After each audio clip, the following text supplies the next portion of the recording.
start times, they can be fixed or flexible. You can have pricing categories, and you can actually name these whatever you want. You can then have rates. You can have a public tour rate, or you could have a private tour rate. The system allows you to store photos, routes, agendas. You can even combine your tours with other tours, and to make combinations and sell those as a package. But they have to be within the same day. Then here is where you can control the availability. So as I mentioned, if you connect with Viator, Expedia, and GetYourGuide, this would be the calendar where you can basically close off dates.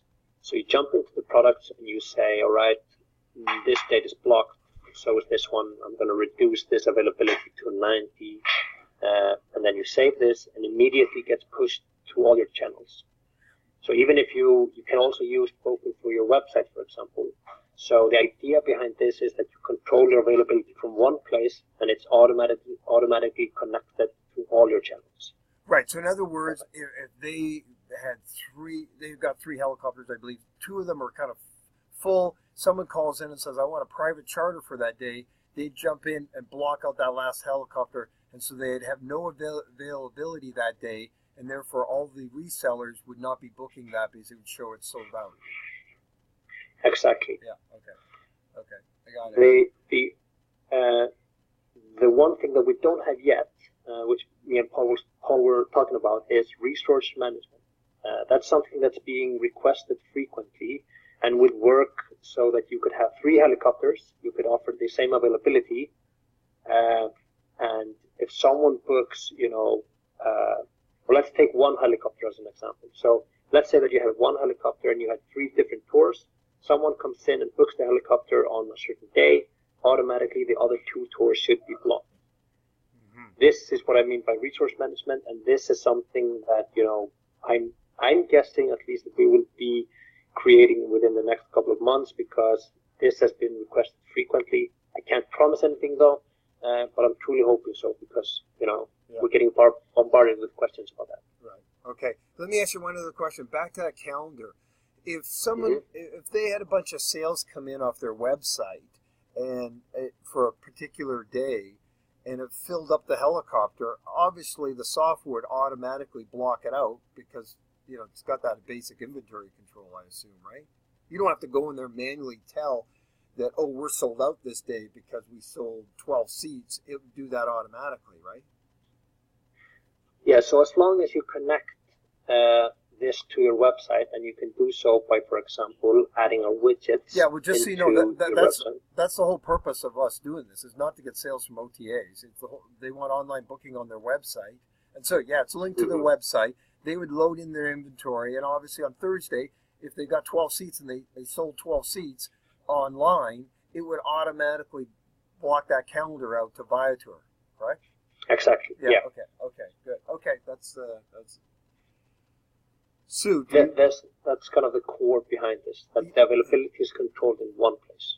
Right. So Sue, right now Sue's worried about splitting up the parties, right? So right now, until you get resource management working, what they're concerned about is a couple books 2 tickets and they put one person on one helicopter and another person on another helicopter, right? And obviously the customers don't want to do that. No. So this doesn't happen automatically. No. You would need to manually move the passengers once you receive booking. Can you show us what that process looks like?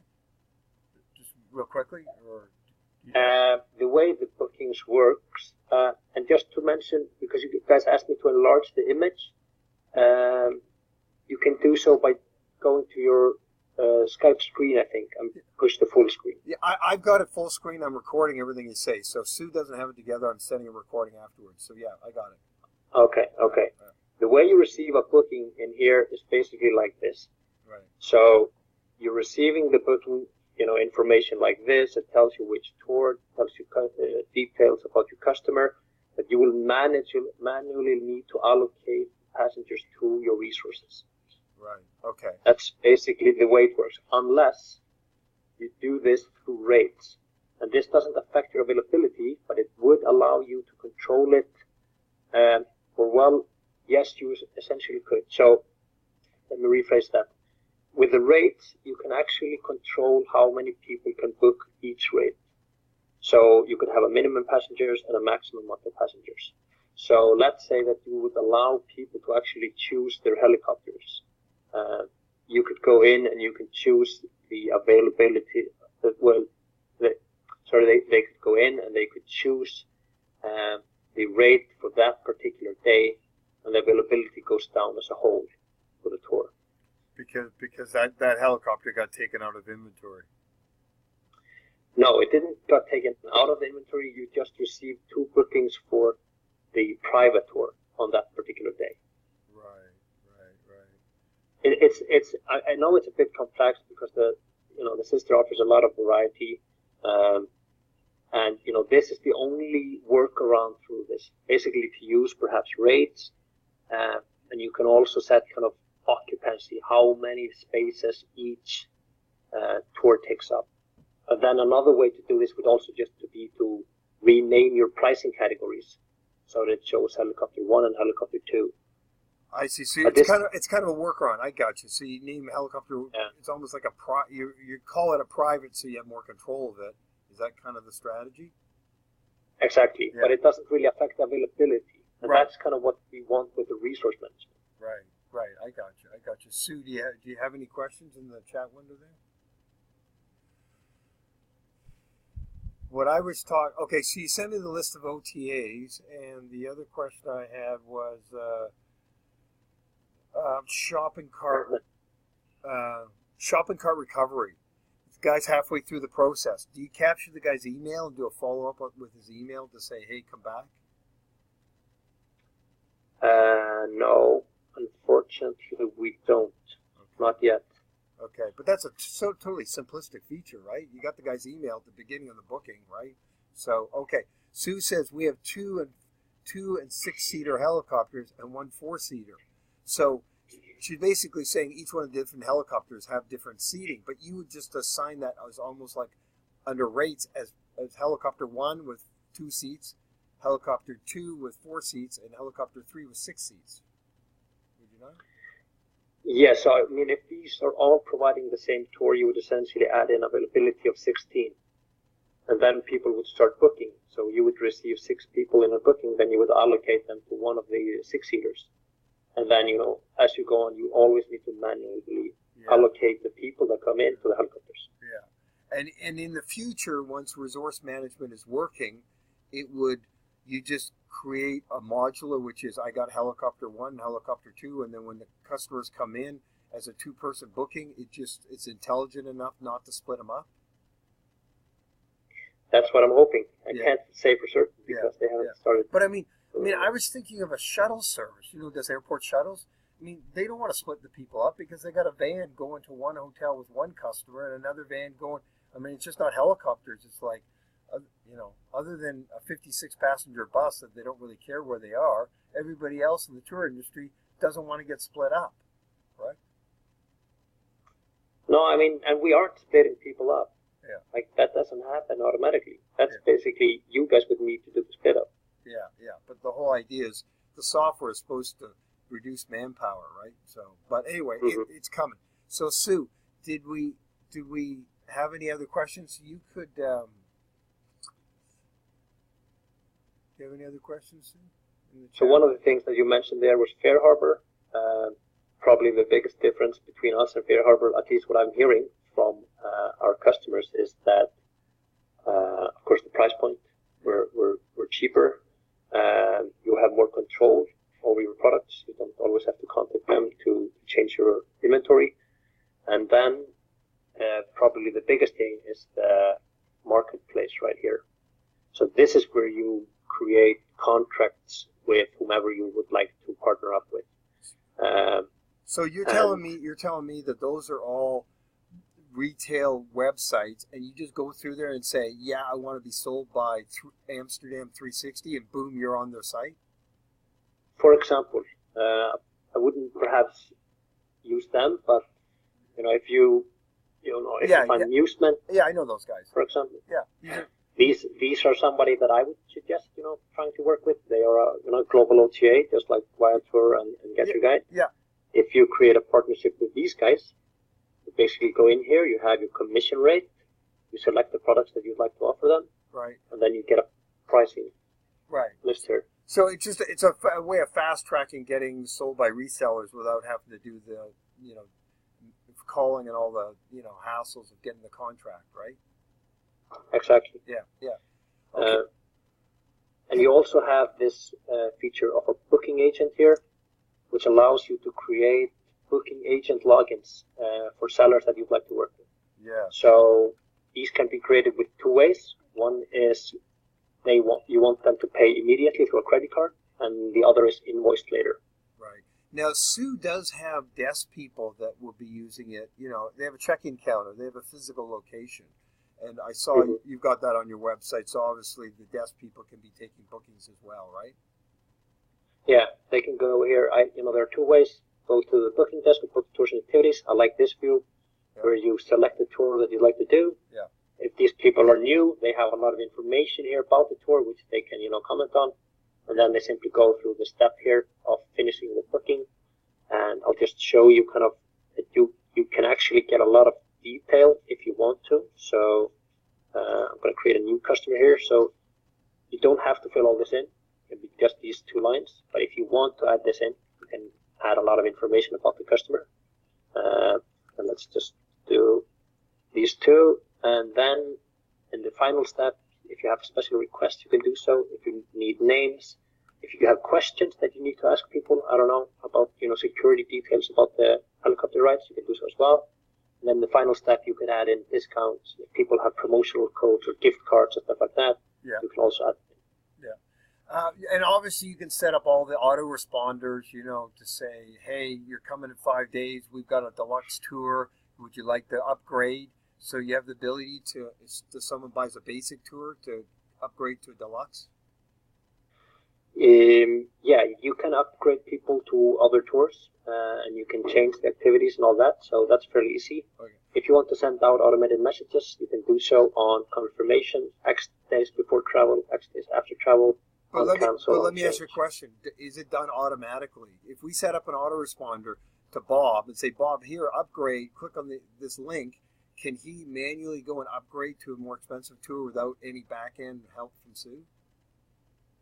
No, not unless you build that feature through our API. I know actually a company here in Iceland that has built this feature for their customers.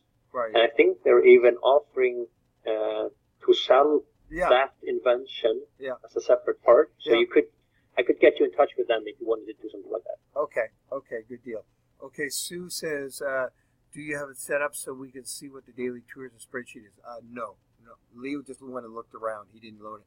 So, just to save everybody time here, Sue. Yes. Do you have a setup so you can see what the daily tours on a spreadsheet, like a report or a list?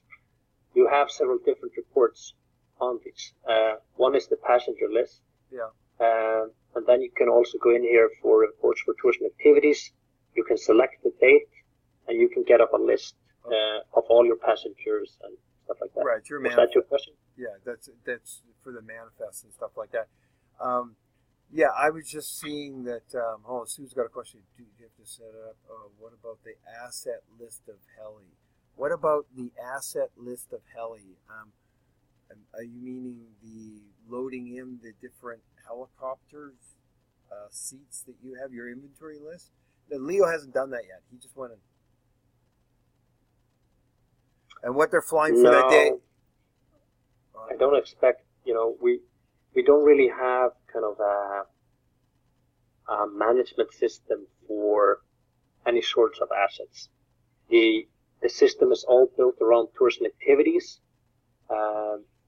These guys are an example of a helicopter company in Iceland that uses Spoken. Yeah, I said that to him. But surely you could just go to that day and say how many tours are going that day, right? That's right. You must be able to do that. You just showed it to us. So I mean, you can export a lot of different information here. One example is the sales feed, which basically shows you how many tours you're doing that day, how many passengers you have. You can play around with that data as much as you like. Right.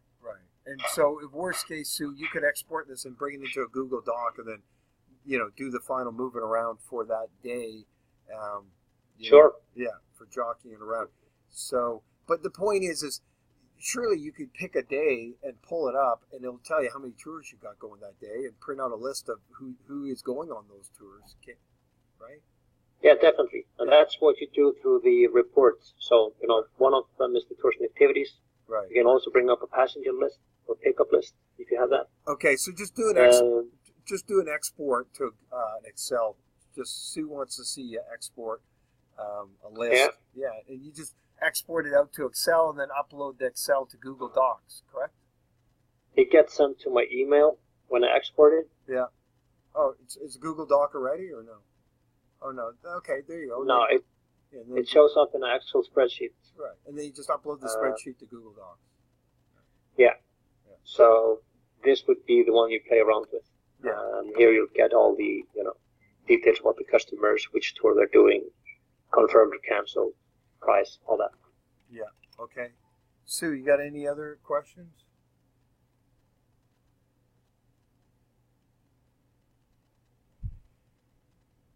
So do you have a contact over at that helicopter company? Because that would go a long ways.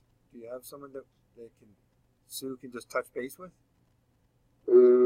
I can probably figure out a contact for you guys. Okay, that would be the icing on the cake, so to speak. Sue says she's fine right now, so we'll go ahead and get some inventory loaded in. But if you could get me that contact, that would be beneficial, right? Okay, so just to follow up, you want the contact, you want the list of OTAs. Is there something else that I can help you guys with? No, I think that's about it. Sue, you got anything else? Oh, check into the Smart Pixel. That's basically, you put a pixel on the. Okay, so you could drop off. I'm going to just chat with him about a few other things. Basically, you're talking about the Facebook pixel and stuff like that. Yeah, exactly. Yeah, you can actually add those into custom CSS code. So we have widget resources. Right, and that's a widget. Thanks, guys, for the meeting.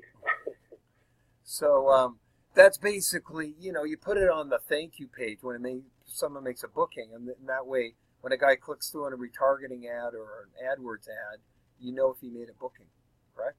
Mm-hmm.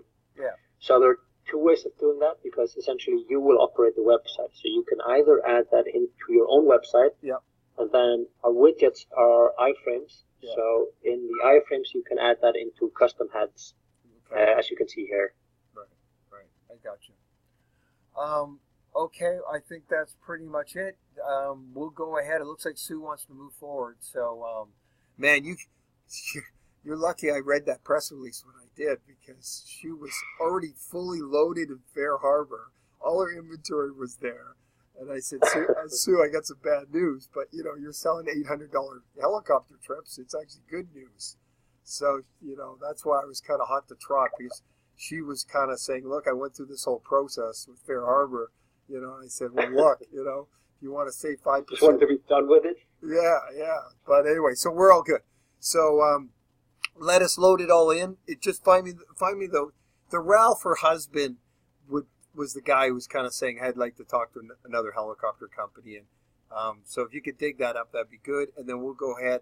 Now, I know you're in sales, so do you want to hand this over to a support person so we don't bug you, so to speak? Or, you know what I mean?